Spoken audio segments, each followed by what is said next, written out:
বৈষ্ণব অপরাধ, যে 6 রকমের যে বৈষ্ণব অপরাধ আছে তার মধ্যে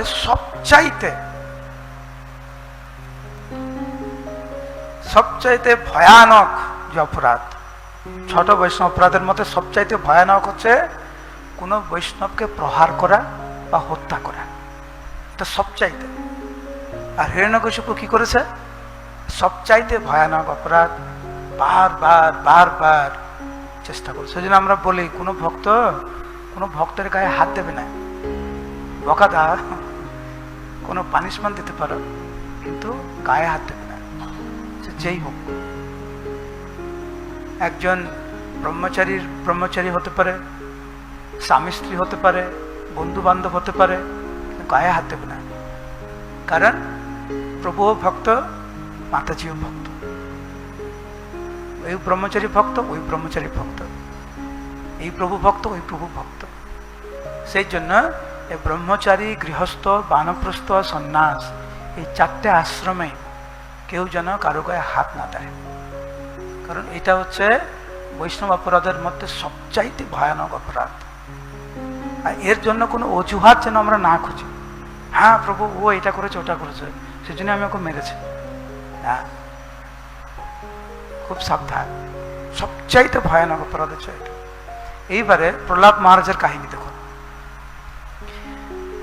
প্রহ্লাদ মহারাজকে কতভাবে চেষ্টা করেছে তার পিতা হত্যা করার জন্য, শাসন করার জন্য না, তুমি হত্যা করার জন্য। যখন হিরণ্যকশিপু আসলো, যখন নরসিংহদেব আবির্ভূত হলেন এবং আবির্ভূত হয়ে হিরণ্যকশিপুকে ধ্বংস করলেন, তারপর আপনারা জানেন যে কিভাবে নরসিংহদেব হিরণ্যকশিপুকে এবং তার সৈন্যদেরকে হত্যা করার পরেও এত ক্রোধান্বিত ছিলেন, এত ক্রোধান্বিত, ভগবান এত অসন্তুষ্ট হয়েছে যে এই রাক্ষস আর এর যত সৈন্য আমার ভক্তকে এত কষ্ট দিয়েছে। এমনকি শিব, ব্রহ্মা ভগবানের ধারে কাছে যেতে পারছে না ভগবানের রাগ দেখে। লক্ষ্মী দেবীকে বলছে, লক্ষ্মী দেবীও যেতে পারছে না সামনে। তখন ব্রহ্মা প্রহ্লাদকে পাঠায়, আর প্রহ্লাদকে কি করে? ভগবানের চরণ কমলে অনেক স্তব স্তুতি করে। ভগবান খুশি হয়ে তাকে বলে, তুমি কি চাও? আমি তোমার প্রার্থনায়, তোমার সেবায়, তোমার মনোভাবে, তোমার ভক্তিতে, তোমার সরল এই যে সেবার মনোভাব, আমি খুব খুশি, তুমি কি চাও বলো। ও বলে, প্রভু আমি কিচ্ছু চাই না, আমি আপনার সেবক হয়ে থাকতে চাই, আমি আপনার নাম করতে চাই, আর কিচ্ছু চাই না। ভগবান আবার বলে, না না না, তুমি কিছু চাও, তুমি কি চাও? তখন প্রহ্লাদ মহারাজ একটি বর চেয়েছিলেন। সেই বরটি কি আপনারা শুনুন। আমি শুধু অনুবাদটি পড়ছি, অনেকগুলো শ্লোক, এই 15 থেকে 17 একসঙ্গে শ্লোকগুলো লেখা। এটা হচ্ছে 7ম স্কন্ধে 10ম অধ্যায়ের 15 থেকে 17 শ্লোক। প্রহ্লাদ মহারাজ বললেন, এটা কখন বললেন? যখন ভগবান বারবার বলছে, তুমি কি চাও, তুমি কি চাও। আর প্রহ্লাদ মহারাজ বলছে, আমি কিছু চাই না, তবুও ভগবান বলছে, না তুমি কিছু চাও। তখন প্রহ্লাদ মহারাজ বলছে, হে পরমেশ্বর, আপনি যেহেতু অধঃপতিত জীবদের প্রতি অত্যন্ত কৃপাময়, এটা নিজের কথা বলছে, যে যেহেতু আপনি হচ্ছে আমার মতো অধঃপতিত জীবদের প্রতি অত্যন্ত কৃপাময়, তাই আমি আপনার কাছে কেবল একটি বর প্রার্থনা করি, একটি বর, আমি আর কিছু চাই না, এই একটি বর চাইছি আমি। কি? যে আমি জানি যে আমার পিতা মৃত্যুর সময় আপনার দৃষ্টিপাতের প্রভাবে পবিত্র হয়েছে। আমি জানি যেহেতু আমার পিতা আপনাকে দর্শন করেছে, এই দর্শন করার মাধ্যমেই সে পবিত্র হয়েছে। তো আমার পিতা মৃত্যুর সময় আপনার দৃষ্টিপাতের প্রভাবে পবিত্র হয়েছে, কিন্তু আপনার অপূর্ব শক্তি এবং শ্রেষ্ঠত্ব সম্বন্ধে অজ্ঞ থাকার ফলে তিনি ভ্রান্তভাবে আপনাকে ভ্রাতৃঘাতী বলে মনে করে অনর্থক আপনার প্রতি ক্রুদ্ধ হয়েছিল।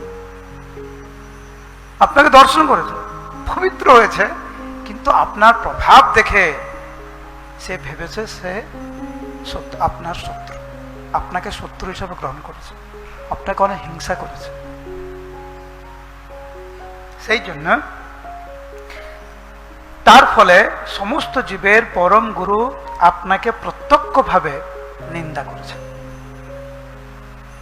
আপনার প্রতি হিংসা, আপনাকে শত্রু ভেবেছে, আপনাকে নিন্দা করেছে, এবং আপনার ভক্ত আমার প্রতি পাপ আচরণ করছে। দেখুন প্রহ্লাদ মহারাজের শব্দগুলো দেখুন, হ্যাঁ প্রভু আমার কাছে ও পাপ করেছে কারণ ও আমাকে হত্যা করতে চেয়েছে, কিন্তু আপনাকে যে নিন্দা করেছে, আপনাকে শত্রু ভেবেছে, এই সমস্ত পাপ থেকে আপনি তাকে পবিত্র করুন, আমি আর কিছু চাই না।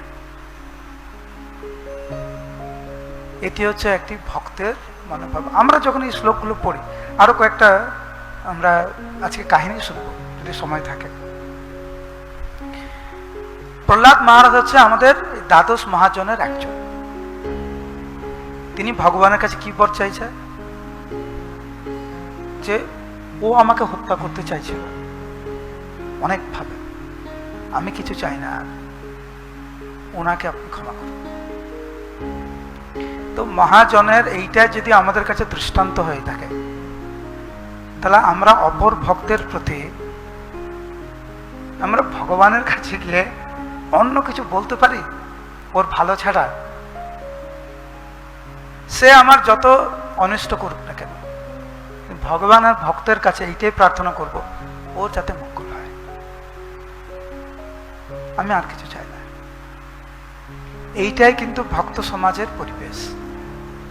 এরকম পরিবেশে যদি আমরা ভক্ত হওয়ার চেষ্টা করি, তাহলে সবচাইতে মঙ্গলময়।